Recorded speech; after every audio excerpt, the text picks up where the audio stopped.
Hey, what's up, everybody? Oh, my mask. And your microphone's not in front of you. Oh. Well, just like we always do about this time, we know we're supposed to be on, we come on, and we are not prepared whatsoever. But I think that's what makes this fun. And hopefully for those of you who join us from the very beginning are like, this is the best part. This is why I join on time, to see what kind of shenanigans these two are up to. And Brian's here. I knew Brian would appreciate this. If you're wondering why Jamie is wearing her mask and why I have mine hanging around my neck in our own home, it's because we have a quarantining child who is doing well. He's fine, but he did get exposed to someone who was a positive case. Very unlikely, cross our fingers, that anything bad happens, but we have to be smart and safe and follow protocol. Hence why we're probably a little more frazzled than normal today, because it's a lot to juggle, all kinds of things going on. But so glad that you're here today. Speaking of juggling and hard to deal with things, that's kind of the theme of today, as many of you have been experiencing the last, I don't know, week. Our whole state has been kind of thrown upside down again with a lot of closures and mandates and due to COVID-19.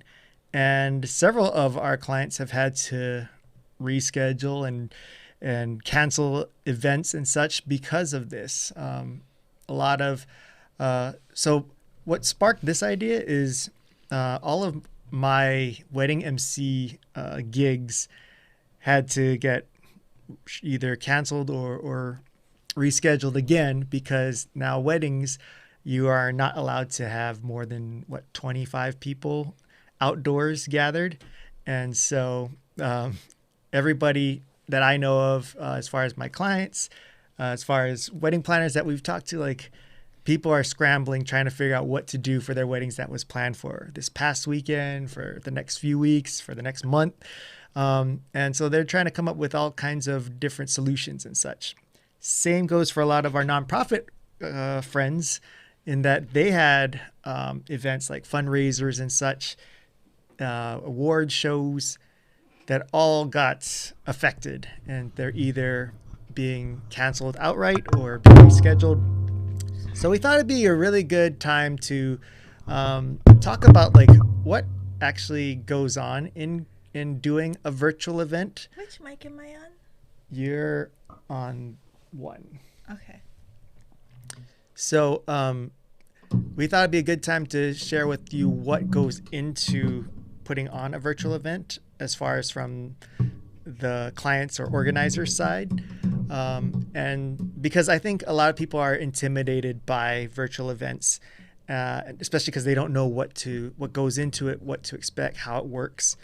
And we're just like, nah, it's easy, because we're doing all the work. But rather than you just taking our word for it, we thought we'd just share a little bit with you about it, because I don't think Brian would say it's easy. yeah. But I think that understanding what goes into putting on a virtual event. Well, you can't see Trent's laundry.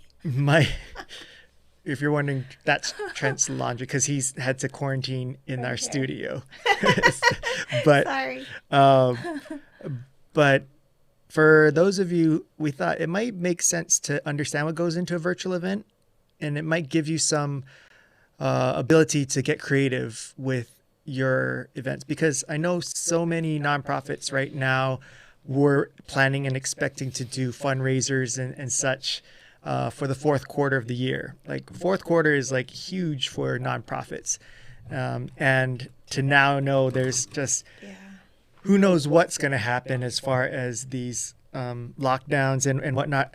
I know it's for the month, but I am pretty sure. What happened last year too. Yeah, I'm pretty sure it's going to be a while before we can confidently say, hey, we're going to have large gatherings again. Because we heard that they were predicting spike in October, right? Yeah. The peak. The peak in October, November. As far as cases go. So even with these current restrictions and stuff, Yeah. we're anticipating it's going to be pretty complicated for fourth quarter as far as our community. So we thought we'd share with you a little bit about what goes on in putting on a virtual event, what elements are involved, and maybe that might help spark some ideas for you guys as far as if you do want to start to think about maybe getting creative in putting on a virtual event for the fourth quarter, so that you don't lose out on the sponsorships and the donations that you were expecting for fourth quarter. That you may not be able to duplicate your in-person event and raise as much money, but maybe you can at least get something going. So that's what we're going to be doing today, is talking about that. Did you have any thoughts or further explanation as to what we wanted to accomplish today? My brain is loopy and I'm starting to get a headache. Oh no! Brian is super excited right now, and I am terrified. This does not end well for me usually, but Brian is usually thoroughly entertained. So good luck with that. Oh. So No, I don't have thoughts. So this idea of us talking about this came about because we were sharing with a wedding planner friend of ours about virtual weddings that we're capable of doing. And we shared with her a sample of a virtual wedding that we put on. And she was like very excited to share this, idea and option to her clients and her couples. But then she had asked, like, is there like some kind of information you can give me to pass on to them as far as like the logistics of what goes on and what they need to prepare for. And we're like, this is a good idea. Like, we should share with people these things. Brian said, I've canceled the rest of my day just so I can rewatch the recording. So to Brian's boss, we apologize in advance. It was not intentional that we were going to suck him into the vortex, but because of the stress that Jamie's going through and probably the lack of nourishment, this is what is caused today. Oh boy. So as far as planning or what goes into putting on a virtual event, it's kind of similar to doing an in-person event where you got to plan out your program of what you want to have on there. Now, a lot of people are like, well, I don't know what to plan to have in my program because I don't know what's possible or doable. So I guess maybe what I was thinking is kind of putting in place a sample of an imaginary setting so that you can kind of get the idea. As Jamie passes out, oh my gosh, you're literally sleeping while I'm talking. That is jacked up. So how it works is if we're involved, should I say it like from that aspect? Yeah. Okay, so let's just assume that Jamie and I are involved with helping you produce your virtual event. Like, we'll have video cameras, like 2 cameras. We'll have a computer, lights, microphones, all that kind of stuff. I knew Brian would appreciate this. So here's an example of kind of what you could imagine seeing on the set, quote unquote. So you got cameras, you got lights, microphones. This is just the one camera. I've got a monitor there and such. So all we need is a location where we can set up kind of to create a studio. And in this case, this was at the library at the Med school. UH Med School. So the main thing that we need is a strong, fast, reliable internet connection, because that is the free way in which we are going to be sharing this whole show to the world. So it has to be not just Wi-Fi, it has to be a hardwire connect. And Brian's probably like shaking his fist at us right now because we actually went through this with him and we totally didn't have him prepared for this. So just know, Brian, that we're saying this now after we've experienced these issues with you. So thanks for the lesson. But you got to make sure that there is a hardwire connection to Ethernet and internet connection, and that it has high-speed upload capabilities. High speed meaning like 50 megabits per second or higher or faster. If you don't know what you have, don't worry, we'll help you find out and stuff. And thankfully, as Brian would attest, there are options of ways to make sure that happens. So Brian says, I also noticed you got a new teleprompter that probably doesn't depend on you turning it on. So Brian, that is actually the old teleprompter that, so Brian's talking about, we had set him up with a teleprompter for when he was hosting his virtual event, and I had it all set up for him. But the problem is I forgot to turn it on. And I didn't notice that until after his segment was over. So for his whole entire bit, and you know why? Because look, this is why I didn't turn it on. Because I was doing this. I was not paying attention. But Brian, being the pro that he was able to ad-lib his section, and he knew what he was going to talk about. But yeah, he didn't have the luxury of having a teleprompter because I forgot to turn it on. We have since gotten a newer teleprompter, Brian, but we do still have to turn it on. So yeah, Brian's going to hear a lot of what we're talking about here today going, how come you didn't do that with my virtual event? And we have you to thank to know that we have to do these things, Brian. So sorry and thank you. So the idea being that we can do a virtual stream from anywhere as long as there's a reliable, dependable internet connection. Now, there is even a way for us to do a virtual event without having to set up a studio, and you are, connecting to us through your home computer or whatnot. The problem with that is we've done that before, and it's really scary for us to not be at least in the presence of somebody that is from your organization, because there's just too much that needs to be taken care of. Unless it's super simple. Yeah. So just know that you technically don't have to have like a location or studio, but majority of events we should, and that's usually easy to find in theory, where there's like, whether you have a place like at your home or office, or there's also like shared workspace kind of places like Sandbox in Kaka'ako and things, where you can rent out a conference room that has internet connection and such. But from there, then you understand that we can do all kinds of different things as far as what we can put into your program. You can have speeches, you can have musical performances, as you saw John Yamasato did there. That gets a little tricky too, as far as, because if you have a lot of instruments and sound stuff, like it gets a little more tricky, but we can talk about that. We can have like, I'm watching Jamie pass out as I'm talking.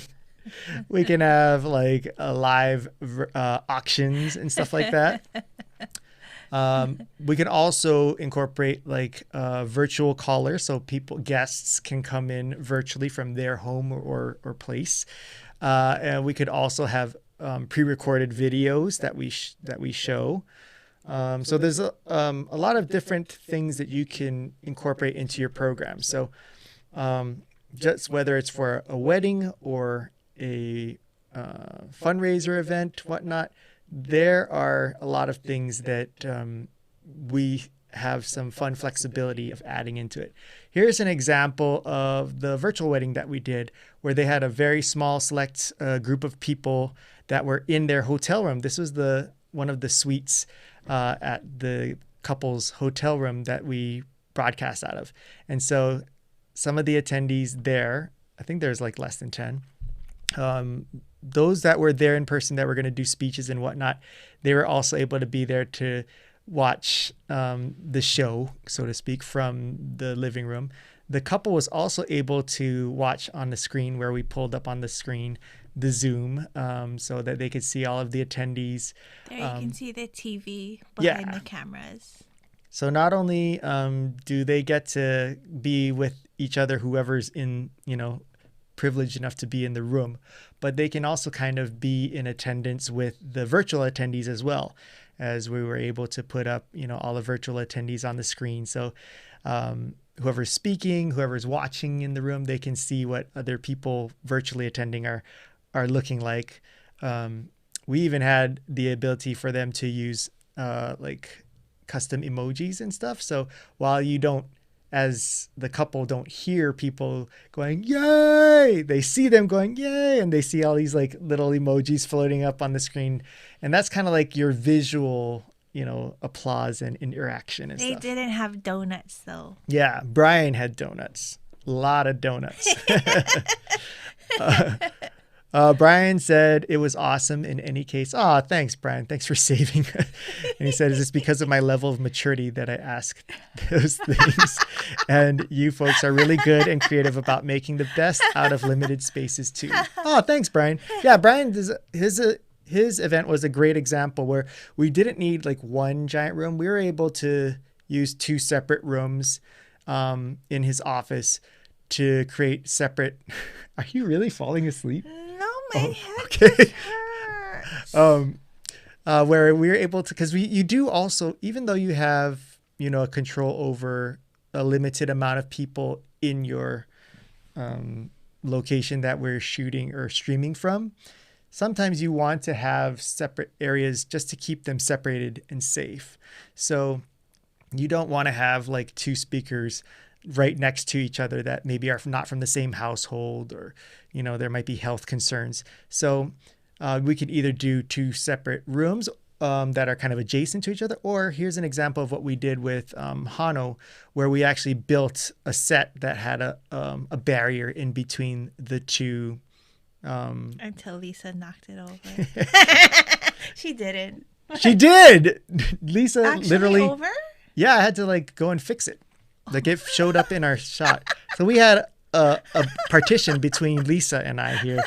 And Lisa, while I'm emceeing, and she like knocked over that partition, and it like. It was like the end of the day. Yeah, and it came crashing over. She was like eating the end chips. Of the second day. And making all kinds of noise because she thought, this is a testament to how comfortable and cozy and protected these little sectioned off areas are. She thought, I'm totally closed off that no one can hear or see me. And she started doing all kinds of chores. And she wasn't doing chores. And that's what knocked over the set. And oh, yeah, she was trying to clean up. She was trying to straighten up. Yeah. So anyways, just know that we can get creative in making spaces that are safe and controlled. Pretty sure it was intentional. Yeah. So that's kind of what goes into the set and the logistics of it, is that finding a location. Yeah, find a location that has reliable internet, also that has controlled environment as far as sound. Like you don't want a place where, if you care, that there's a lot of like noise going on and people doing sales calls in the background or who knows what, or like we've had like right below us was like a live band playing. Oh, yeah. And so that was tough to navigate, but that's what you're thinking of as far as a set. Of course, the more space, the better. So if you have access to a large ballroom or something, that's fantastic, but just know it's not necessary. Like we've worked with some pretty small spaces. Not that we like to, but we can. We just need enough space to, as you saw, fit, some lights, the cameras. We need a little bit of distance between the subject and the camera. And all of these equipment things, like that's all on us. Like we bring it all. So you don't have to worry about bringing any of this stuff in. What you need to be concerned with is just knowing what you want to have in your program. I want to say one other thing about the location. So I think people might think like, oh, let's get somewhere pretty. Yeah. With like a nice background. But depending on the time of day and all of that, it might not work out at all. Like this one, should I show this? Sure. So we had this for one of the events that we did, and they had all these beautiful windows looking out on the ocean, but because of the timing of the event, it was happening when the sun was going down, so it ended up changing the lighting for the whole place. So we had to block all the windows with what is it? Light blocking curtains. Mm-hmm. So we hardly even got to see the location at all. Yeah. And just so you understand a little bit, not to get too technical, but when you have a beautiful outdoor background like that, like the beach and the sun, and you're indoors, what that creates is shadow. Like there's light behind you. So it just makes you as a person who is the main attraction The dark. silhouette. And we'll see like beautiful sunset pictures in the back. Or if we want to light you up, then all you see is white behind you because it's too bright out there. So backgrounds can get tricky.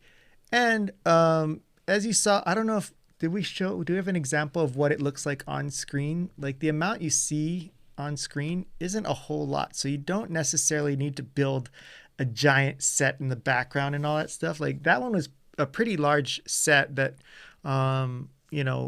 it was pretty cool, but not necessary for everyone. Like a lot of the times you're just seeing pretty much like a small section behind you. So, we can either use some of the background materials that we have to create basic backgrounds, or sometimes the location that you choose could be a background in itself, or some people create, backgrounds too, like they make banners and all that kind of stuff. There's different things you can do for your set, but just know you don't have to make it like super fancy. Like we can make it work. We did it in Brian's office. Anything else that you wanted to show or say before? No. Okay. So the next thing is what goes into the program and such. And this is where we can get really creative. Like you don't have to think of only within the parameters of what you were doing in in-person events, like on a stage and having people in the audience and stuff like that. Like we've had some real fun experiences of where people have gotten creative with doing like interactive, virtual activities. Like we had a virtual, what is that? Pictionary. I wouldn't go too much into the program because we talked about that in a previous episode. Okay. So just know. You have to decide what you want in the program. Yeah. So whether that's you deciding that before talking to us or while you're talking with us, but that will be something that you have to have input in as the client and the organizer. Then you have to pick a date of when you want to do it. The set design. What about the set design? You were going to talk about that, like how to decorate, especially for weddings, because we wanted to focus on couples getting married. That's right. So some of the things as far as what you can do for it, we showed that for this wedding couple, we actually just shot in their hotel room, and they had some flowers and such from that they were supposed to use for their actual wedding ceremony, but they brought that in to help kind of add to the background and the setting. We had them sit on the couch and put a table out, and they had some. You can kind of see it in there. We don't have there. You gotta look at the sample video. Yeah. One day we'll show you the sample video. But this is not a good example of what it looked like. But they had like a little custom sign that they had. There you can see. So we kind of decorated a little bit, basically though, using the setting that we had, like the curtains and the back, the walls. That was all what was part of the room. But we just were being really mindful of, adding things that they had brought in to make it look like, yeah, this is for our wedding. Like these are our flowers. This was our sign that has our name on it. Things of that nature. So you can still decorate, like how when you have a reception and you have the designer, you have sometimes wedding planners that can kind of decorate the whole room and decorate the stage and decorate the tables and all that. You can still use those skills to decorate your set, your virtual set, but it's just so much less work because it's such a smaller amount of space. It's not a giant ballroom that you're decorating. It's just this little, area that you can do. So you can get fun and creative that way. Or you can keep it real simple. Like us right now, all we're doing is we're shining a colored light on our wall. And as you can see, our desk is just full of junk, but I could easily just put something there and, hey, we made a set, so you can get as basic or as creative as you want for your set. But just know that you have that power to do so. And whether you're using just yourself or if you want to still hire like a set designer kind of thing, that still would apply here. Any other thoughts to that? Okay. Other things that we can do too is we can customize, like we can make a landing page on a website for you to house your virtual event. So it can customize like the look of the background of the page and stuff. So if you have logos or colors or themes, visual themes, graphics that are consistent with your event or wedding, like give that all to us. So for example, if it's a wedding, like when you have your save the dates or your invitations, there's all kinds of like custom things that you did to design that. We could use those graphics and stuff and implement that onto the landing page and even to the stream too, like as far as maybe some of the elements can be used on screen as well. So all of those things can add to the real customization of your event, where people attending will be like, oh, this is definitely this organization or this couple's event because it's branded all over. So if you have those kind of things, access to those kind of things, that's what else you could send to us to really make your event pop, shine, and really feel special. Any thoughts to that? I'm just letting this go on so that Brian gets some more satisfaction of seeing this. What else is there? I feel like Jamie gave me a little cheat sheet here, which I totally didn't look at. I think it's just like if you're in the freak out stage right now and you're either going to cancel or go virtual, what do you consider if you're thinking about going virtual? So I guess other things that you can consider that we didn't talk about is if you have plans on having like virtual participants, not virtual audience, because that's a given. We know that your audience is going to be virtual. But if there's people that you want a part of your event to connect virtually to you, rather than having them in studio, just knowing how many people, like who you'd want and such, because that could also make a difference of knowing like, okay, I know I do want, John, April, and Mikey to be in our program. They are all in Bangladesh, Florida, and Zimbabwe. Bangladesh is what you thought of? Yes. Wow. And so, we need to know that in advance so that we can prepare accordingly, so that we can have them join virtually to your stream. And there's other ways around it too. Like, as I mentioned, those different countries, time zones play a big factor. And so it doesn't all have to be that every single element of your event is live. The majority of it can be live with pre-taped content. So whether it's pre-taped callers or pre-produced video, we can do that too. Jamie, did you pull up something that you wanted to show? What were you doing? I had the website for virtual wedding. Yes. If they want to look at the sample. Okay, let's do it. So here is a website that we made for virtual weddings, which still apply to, nonprofits, because it's kind of similar in that we're producing a virtual event. But we made a website for it, and you can go to this link. If you just go to our website, popcm.me, at the top, one of the options is virtual wedding reception, I think, or virtual weddings. You can click on it. That will show you the sample video of this virtual wedding that we produce, which can give you some ideas as to how yours could look. They included not only speeches from wedding party that were there in the room, but they also had virtual speeches from callers who stayed at home.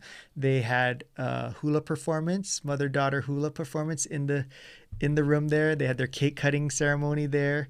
And they had attendees gather in small, watch parties and stuff. And so the whole time the couple was able to see on the screens all of the different parties and attendees there and such. And the attendees were able to interact live with by sending out emojis on the screen so the couple could see, like, oh, 30,000 people are giving us donuts, 30,000 people.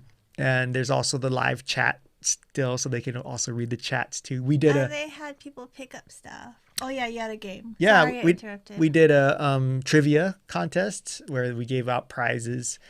Bingo. Bingo. So like all kinds of interactive fun activities that they thought of.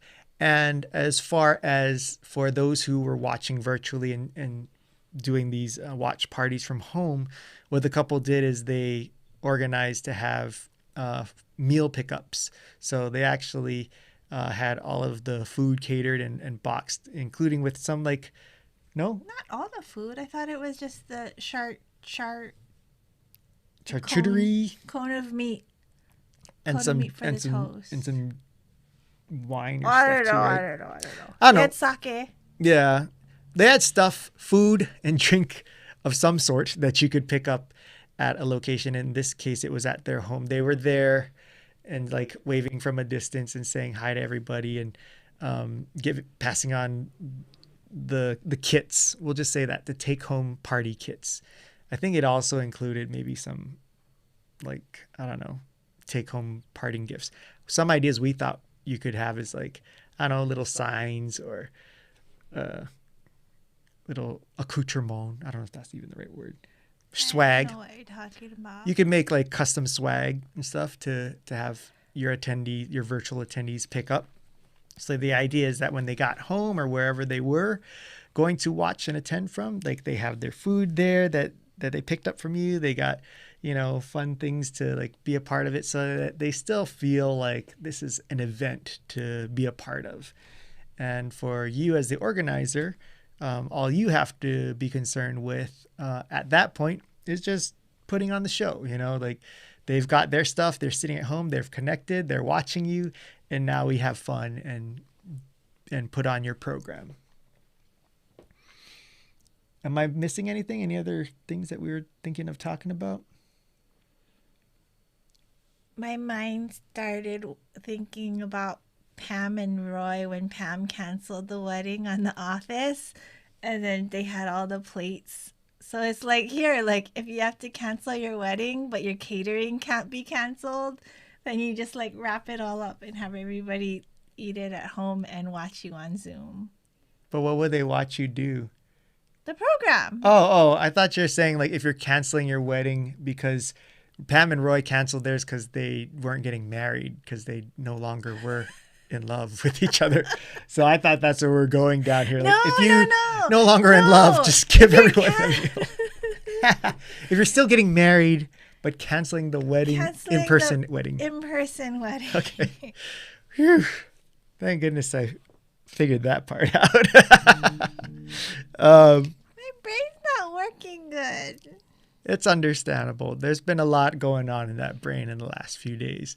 But I also wanted to mention too that there's Brian's saying great stuff. Oh, he has to go. Bye, Brian. Bye, Brian. Good to see you. Thanks for joining us. There are organizations on the mainland that do custom swag box creations and stuff. And so that's something that you can consider if you have time. Let's say it's September tomorrow, but let's say you want to plan an event for December. So that's enough leeway time to design and pick out, custom swag items that you want created. And these companies can it's super cool. They customize everything from the items to the wrapping and stuff so that when if you want them to ship it to your attendees or whatnot, they get it and it's all decked out oh, sweet. She got one for a conference really she went to. nice. And it was so fun. It really, I wasn't even attending the conference, and I wasn't necessarily interested in the conference, but when I saw that box and how it was decorated and she opened it up and was pulling out all these different things, like, this is so cool. I don't know what you guys are going to be talking about, but I want to be a part of this. Like, I want to hold up the signs and all that stuff. So that could make a really big difference for, the experience for your attendees and stuff. And these are things that if you have enough time to prepare for, that you can really create something fun and cool. But in that group that attended that conference, so people that have done that, so it's pretty pricey to have all of that custom made by a company. But people have been just like getting their own boxes together, and you get stickers made. So getting stickers made is a lot cheaper than customizing a box. And then you make your own box of stuff and either have people pick it up or mail it. Yeah, and for some of you nonprofits, a good idea, rather than like, shelling out money to create a box, is you have a lot of supporters and donors and companies out there that would love to, donate some items and stuff you can present to them, like, hey, we're going to be putting together a swag box for all of our, virtual attendees. Would you be willing to, donate some cookies or what, all kinds of different things. And a lot of them would be more than happy to participate and support that way. And so you fill that box up with all kinds of cool swag like that. And then all you have to do is, like Jamie says, like, design like a sticker for your event, slap it on the box, and now it's the custom box for your event full of all kinds of cool stuff. So you can get really creative. And again, you don't have to do any of this. These are just ideas. And I was saying, like, if you have enough leeway time, but there's instances where you don't have a lot of leeway time, just know that there's still opportunity to put together events, with limited amount of time. Now, I'm not talking like days, maybe like, several weeks. Yeah, but it's still doable. So any of you out there who are kind of scrambling for ideas or options of how to reimagine your event, or if there's any of you out there who thought there's nothing you can do, we got to cancel, reach out to us. Like, whether you are hiring us or not, like, we'd love to help out in what way we can. And even if it's just asking us some questions, getting some ideas for you to consider of what could be done, just know that within this virtual world, there's a lot that can be done and all is not lost. And I think for a lot of nonprofits, sponsors and donors are really inspired to support organizations right now. And so if you were to present to them like, hey, we're going to be doing a virtual event, we would love to have done our in-person event, but we're going to take it virtual. Would you be willing to, support and sponsor? We're seeing from a lot of our clients, like, yeah, organizations out there are really, really inspired to help out. So let's not lose these opportunities to still do something. So yes, it's really frustrating and stressful that, we're in the state that we are now with COVID, but it's not the end of the world in regards to what you can do for your event, for fundraising, that kind of stuff. Like, we still have options, and, hopefully Jamie and I can be of assistance to you. Okay. Is there anything else you would say specifically for weddings? Like, say you're supposed to get married in the next 3 weeks. So in the next 3 weeks, yeah, I mean, we're seeing people going as basic as just streaming their wedding ceremonies that they're doing like from their backyard now, because instead of doing it at the fancy hotel, they're just doing like an in-home, like they decorate their backyard and make their ceremony there with 10 of their closest family members and friends. You could 8. Or okay. You can still stream that through like Zoom and stuff. And you can do that as basic as just like setting up your phone and having it, just set it up on a tripod.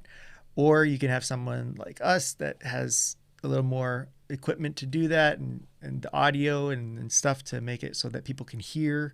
But you can make it as simple as like, like an in-home wedding ceremony that you can have people attend virtually. So don't feel like it's impossible. There is still options out there. There are still options out there that can incorporate people into your wedding. And another thought too is you don't even have to have them watching it live. Like you can do the ceremony and record it and then stream it later, So like if you do want to make it nicer and hire like a professional videographer to capture the ceremony, there's no reason why your attendees would feel like upset, like, well, it happened already, I'm not going to watch the replay. You make it still engaging and interactive by streaming it at a particular time. So it's like a watch party, and you can be in attendance with them, so you can see them and interact with them in the chat as you're streaming or debuting or premiering the recap of your wedding ceremony. I can explain that further if you ever want to ask me, but just know that you can make it still a fun live event, pre-recorded. I think I would have the ceremony be recorded and then do a Zoom reception, because the reception part is more interactive anyway. Mm-hmm. at a in-person wedding. Yeah.